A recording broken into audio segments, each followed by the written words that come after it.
നീ റെഡി ആയിരിക്കുമെന്നോ? അതെ. നീ ഇതെവിടെയാ? ഞാനിപ്പൊ നിന്റെ വീട്ടിൽ വന്ന് ബെല്ലടിക്കും. ബെല്ലടിക്കാനോ? നീ എന്നെ കടത്തിക്കൊണ്ടു പോകണോ അത് കൊലക്ക് കൊടുക്കാൻ പോകണോ? അപ്പൊ ബെല്ലടിക്കണ്ടേ? എന്നാ പിന്നെ നിന്റെ ജനലിന്റെ അടുത്ത് വന്ന് മെല്ലെ മുട്ടാം. മുട്ടിയാ തുറക്കപ്പെടണം. നീ ഇങ്ങോട്ട് വരികയും വേണ്ട, ഒരിടത്ത് മുട്ടുകയും വേണ്ട.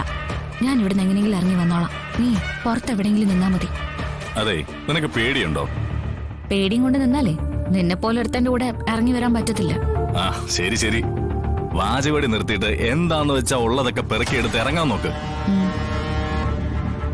നിന്റെ പിന്നെ തലതെറിച്ച് ഉടപ്പുറന്നവന്റെ കണ്ണിലൊന്നും പെടാൻ നിൽക്കണ്ട. എനിക്ക് രാത്രി കിടന്ന് ഇടിയുണ്ടാക്കാൻ മേലാഞ്ഞിട്ടാ. എന്ന് നീ ഫോൺ കട്ടാക്ക്, ഞാനിപ്പോ ഇറങ്ങും. ശരി, ഞാൻ പുറത്തുണ്ടാവും. ആ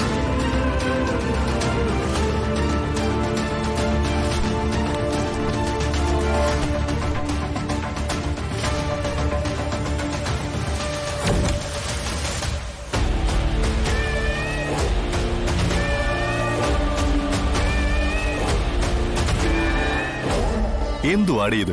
എത്ര നേരമായിട്ട് കാത്തു നിൽക്കുന്നു. ഇനി നീ ഒളിച്ചോടനൊക്കെ എന്നാ പഠിക്കുന്നേ? ഒച്ച വെച്ച ആളെ കൂട്ടില്ലേ? ആന ചെവിയും വെച്ച് കണ്ണിൽ എണ്ണ ഒഴിച്ചിരിക്കുന്നവരുടെ ഇടയിന്നാ ഞാൻ ഇറങ്ങി വന്നത്. ആ എന്നാ ഒന്ന് കേറും. ഇപ്പൊ തന്നെ നേരം വൈകി. അല്ല, വണ്ടി സ്റ്റാർട്ടാക്കാൻ പോവാണോ? വണ്ടി സ്റ്റാർട്ടാക്കാതെ പിന്നെ എങ്ങനെ പോന്നേ? എന്നിട്ട് വേണം ഇവിടെയുള്ള എല്ലാരും കൂടി ഇറങ്ങി വരാൻ. വരുന്നേ വരട്ടെ. തോന്നിയ ദിവസം പറഞ്ഞാലുണ്ടല്ലോ, നമുക്ക് വണ്ടി തള്ളിക്കൊണ്ടു പോകും. ഞാനും തള്ളാം. എവിടം വരെ? ഇത് ബുള്ളറ്റാ. എന്തായാലും തള്ളു. ഈ വീടിന് മുന്നിൽ കുറച്ച് മാറ്റി വെക്കാം, എന്നിട്ട് സ്റ്റാർട്ട് ചെയ്താൽ മതി. ഓ, അല്ലെങ്കിലും നിന്നെ കൊണ്ട് ഇങ്ങനൊരു സാഹസത്തിന് ഇറങ്ങി പുറപ്പെട്ടപ്പോഴേ ഓർത്തതാ ഇതൊക്കെ സഹിക്കേണ്ടി വരുമെന്ന്. ഒന്നിച്ചൊരു ജീവിതം തുടങ്ങാൻ പോകുമ്പോ ഇങ്ങനെയുള്ള ചില കഷ്ടപ്പാടുകളൊക്കെ ഉണ്ടാവും. അതൊക്കെ സഹിക്കാൻ തയ്യാറാണെങ്കിൽ മാത്രമേ ഇതിനൊക്കെ ഇറങ്ങി പുറപ്പെടാവൂ. ഓ, ഇങ്ങോട്ട് ആഞ്ഞു തള്ളു. തള്ളുവല്ലേ?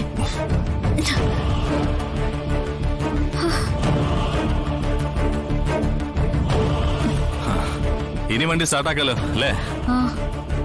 എന്നാ കേറ്.